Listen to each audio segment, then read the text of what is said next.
Hello dear students, today's question is obtain the simple logical expression of the following, draw the corresponding switching circuit. अगदी simple आहे. आपल्याला जे logical expressions दिल्या गेलेले आहेत त्या लॉजिकल एक्सप्रेशनला सिम्प्लिफाय करायचे, म्हणजे जे काही स्विचेस तुम्हाला इथे दिसतात त्याला कसं रिड्यूस करता येईल ते आपल्याला पाहायचंय. ओके, आणि त्यासाठी दिलेल्या लॉजिकल एक्सप्रेशनला सिम्प्लिफाय करा, रिड्यूस करा. And that is very simple by using the laws. तुम्हाला लॉज माहिती आहे.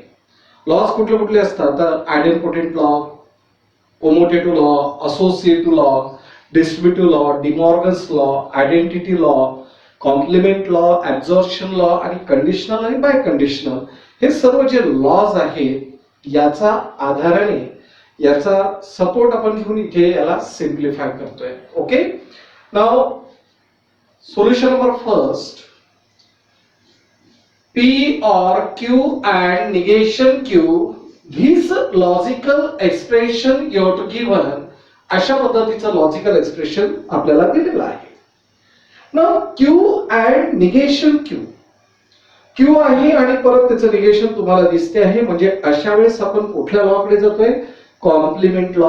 आठवतो, म्हणजे एक स्विच आहे, क्यू आहे आणि परत जर त्याचं निगेशन असेल, पी आहे परत त्याचं निगेशन जर असेल, तर अशा वेळेस आपण कॉम्प्लिमेंट लॉ कडे जात असतो. मग कॉम्प्लिमेंट लॉ जर इथे यूज केला तर काय होतो आहे, according complement law Q and negation Q, answer is F.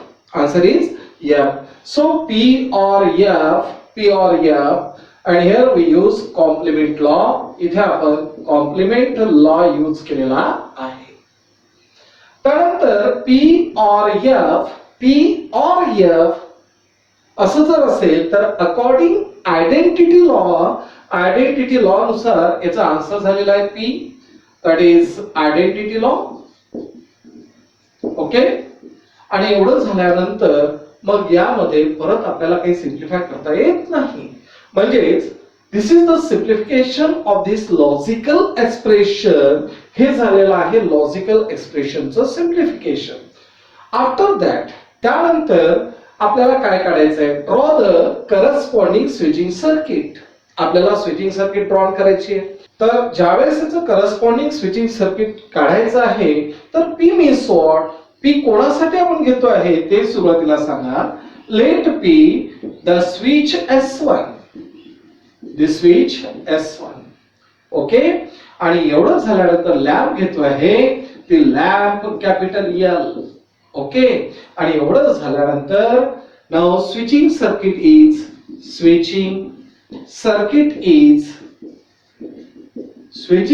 काय होणार तर P that is S1 switch आपल्याला लावायचं आहे. सो S1 स्विच या पद्धतीने घेतो आहे आणि इथे आपल्याला बॅटरी लावता येईल आणि इकडे आपण बल्ब घेतोय, that is the light. Okay, and this is the switching circuit, simplified switching circuit. एवढं सिंपल इथे प्रॉब्लेम आहे. सेकंड प्रॉब्लेम आपण घेतोय. समजा यामध्ये दिलेला आहे निगेशन P और Q और negation P and negation Q और P and negation Q. Okay, आता थोडं जर आपण ऑब्झर्व केलं तर काय दिसून पडते, तर दोन ब्रॅकेट मध्ये निगेशन P कॉमन आहे. इथे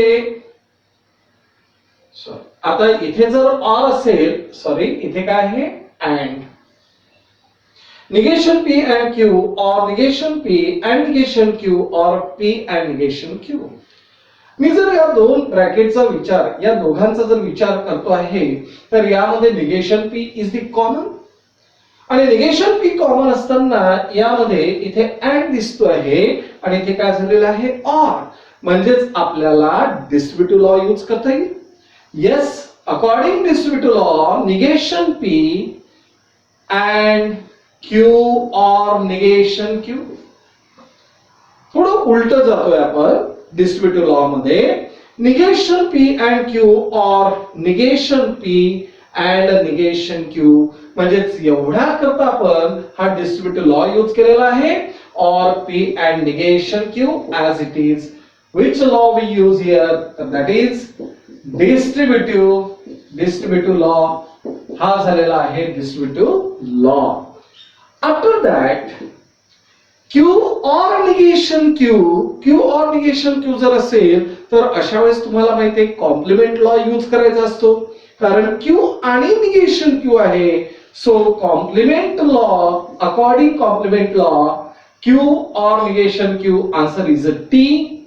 और झालेला आहे P and negation Q.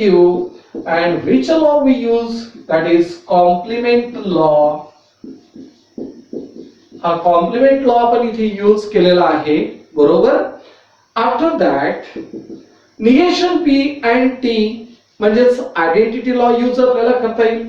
So negation P and T, answer is negation P.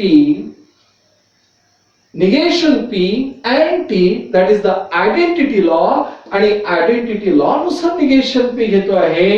और P and negation Q. आणि इथे झालेला आहे identity law. After that परत यामध्ये आपण distributive law यूज करू शकतो. So negation P or P and negation P or negation Q. कुठला लॉ यूज केला हे लक्षात आलेला आहे. That is negation P or P and negation P or negation Q. That is which law? Distributive law इथे use करतो आहे. Distributive law. Okay. After that negation P or P means complement law. So complement law काय होणार तर negation P or P, answer is T. and झालेला आहे negation P or negation Q. So which law? That is identity law. Oh sorry, complement law.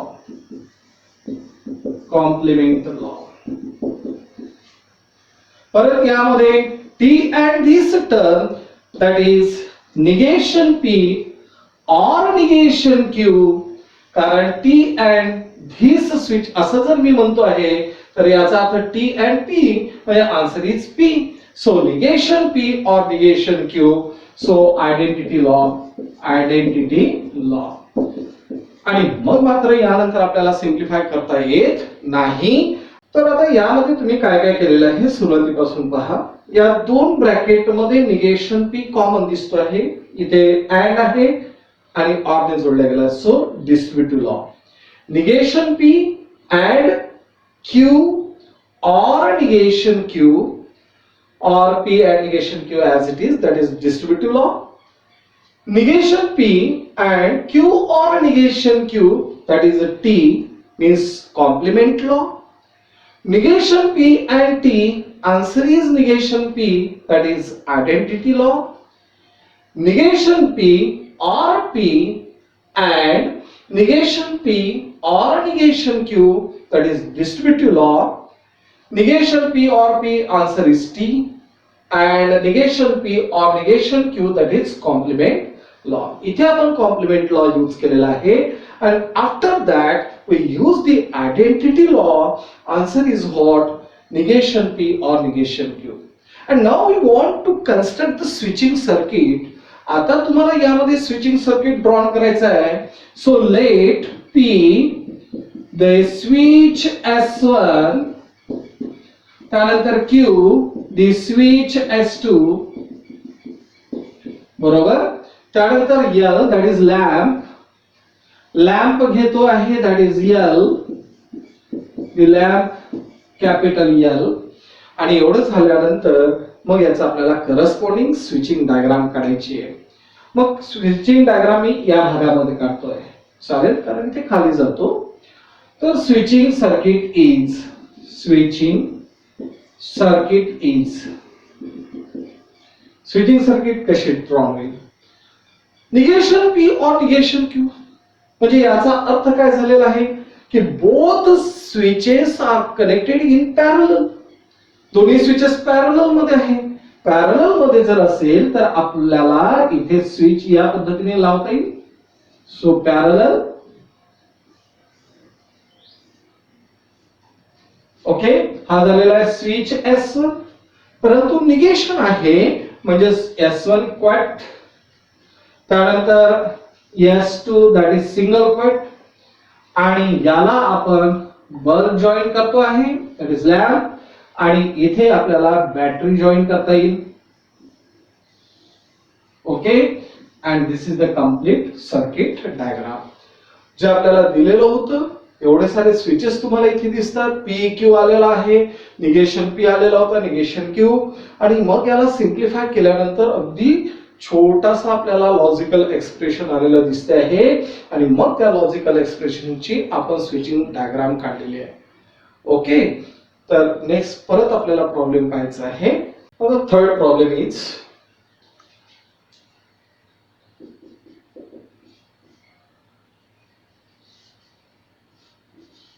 E or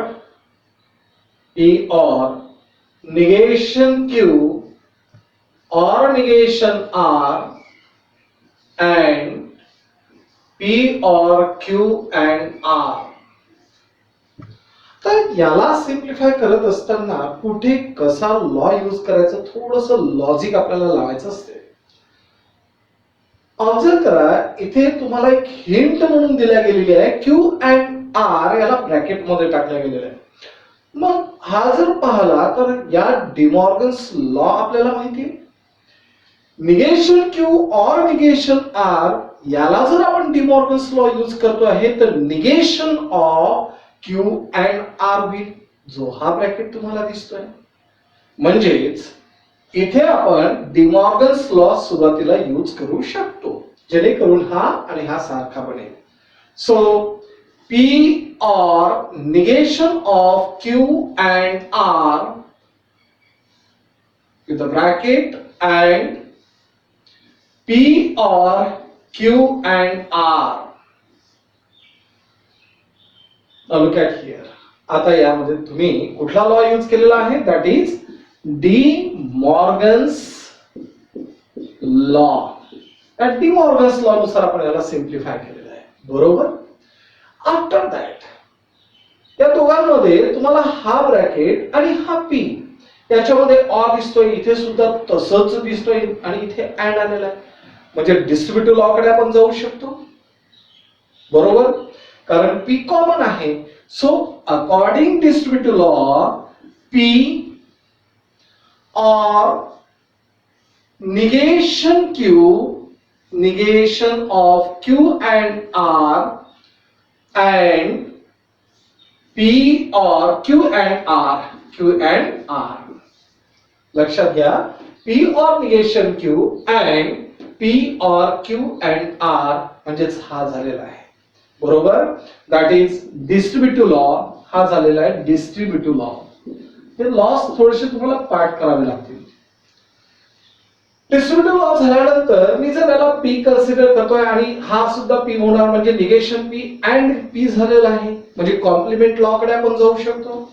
so P or negation of Q and R and Q and R, म्हणजे याचा अर्थ हा झालेला आहे. That is, समजा मी या ब्रॅकेटला जर P consider करतो तर निगेशन पी अँड पी, तुम्हाला माहिती आहे negation P and P, answer is F. So answer is F.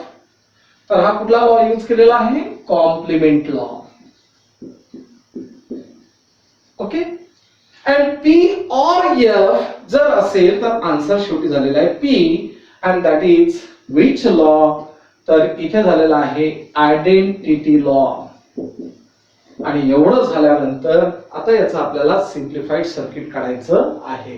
एवढं मोठं स्विचेस होते आणि शेवटी त्याला सिम्प्लिफाय करत आल्यानंतर केवळ पी आपल्याला मिळतो आहे. परत रिपीट करतो आहे, यामध्ये तुम्ही डिमॉर्गन्स लॉ यूज केलेला आहे, म्हणजेच negation of Q and R. तुम्हाला क्यू अँड आर इथे दिसतोय, पी कॉमन आहे, so P distributive law P or negation Q and R, त्यानंतर and P or Q and R, म्हणजेच आपण इथे डिस्ट्रीब्युटिव्ह लॉ यूज केलेला आहे. त्यानंतर P or F that is complement law आणि शेवटी झालेला आहे पी म्हणजे P or F answer is P that is identity law let P the switch S आता S1 नाही म्हटलं तरी चालेल फक्त S म्हटलं तरीही चालतो त्यानंतर L the lamp capital L lamp capital L आणि आता याचे आपल्याला स्विचिंग सर्किट काढायचं आहे सो स्विचिंग सर्किट इज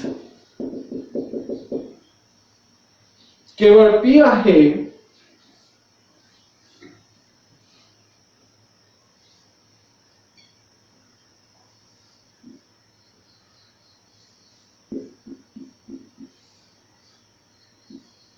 हा झालेला आहे S1 and this is the switching circuit required switching circuit तर एवढा सिंपल प्रॉब्लेम इथे आहे फक्त लॉ व्यवस्थितपणे वापरा